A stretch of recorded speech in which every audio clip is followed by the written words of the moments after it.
Chegando Judas Iscariotes perto de Cristo, o disse: Rabi, mestre, e o beijou. E os soldados, lançando a mão de toda sorte, tomaram Cristo. Pedro, o mais valente dos discípulos, com a espada na mão, desembainhou e partiu para cima de um dos soldados. Mateus capítulo 26, versículo 51.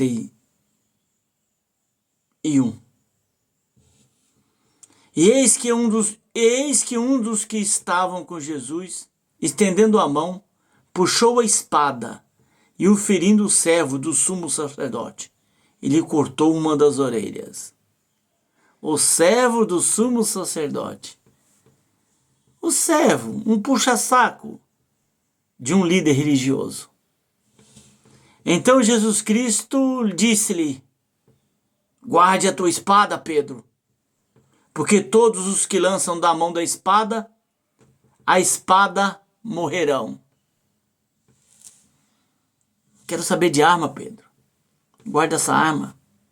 Com ferro fere e com ferro será ferido. Foi isso que Jesus Cristo disse.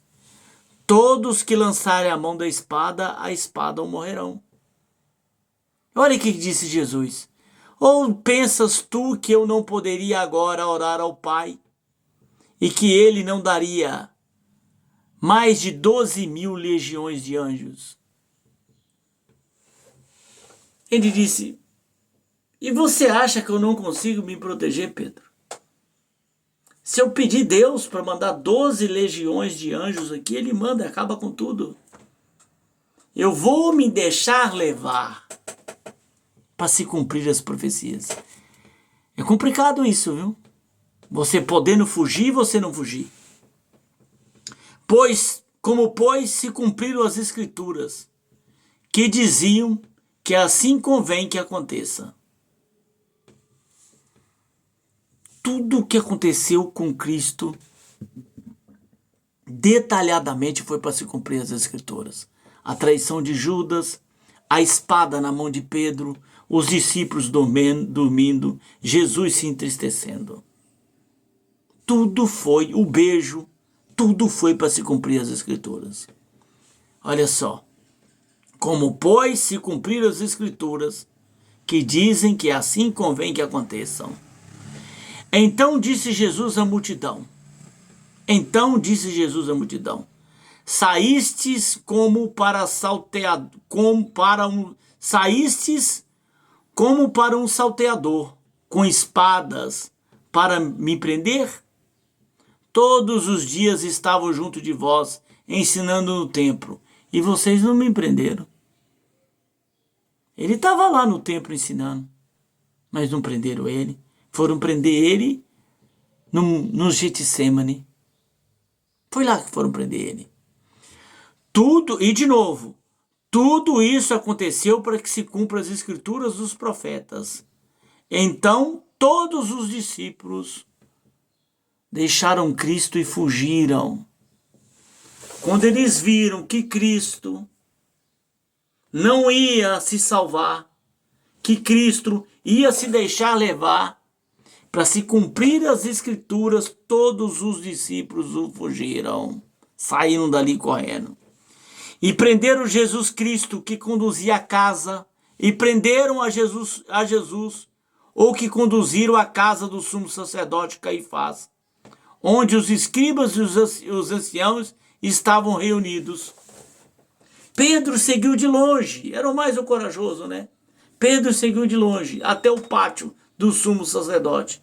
Entrando, se assentou entre os criados, para ver o fim. Ele queria saber o que vai acontecer. Um dos principais sacerdotes, anciões do conselho, buscava por falso testemunho contra Jesus, para poder o matar. E chegaram em Pedro e disseram para Pedro: tu estava com eles, Pedro? Jesus: não. Tu estava com ele? Ele disse: não. E o galo cantou. Que angústia de Pedro, né? Ele não tinha como ele fugir disso, já estava na predestinação que Jesus tinha dito lá na mesa. Antes que o galo cante 3 vezes, Pedro, ainda essa noite você vai me trair. Tá? Levantando-se o sumo sacerdote, um sem vergonha, um traíra, um golpista. Levantando-se o sumo sacerdote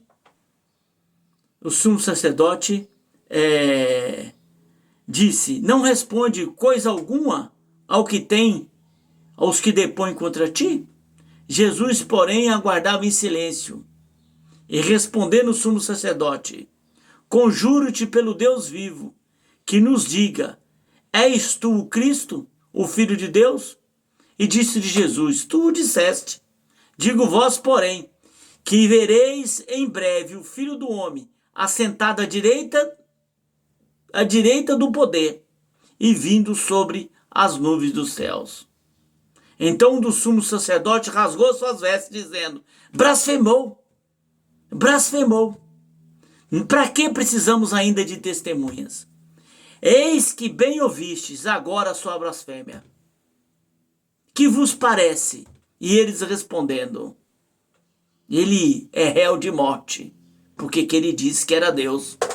Ele é réu de morte. Sabe por que Jesus disse aqui?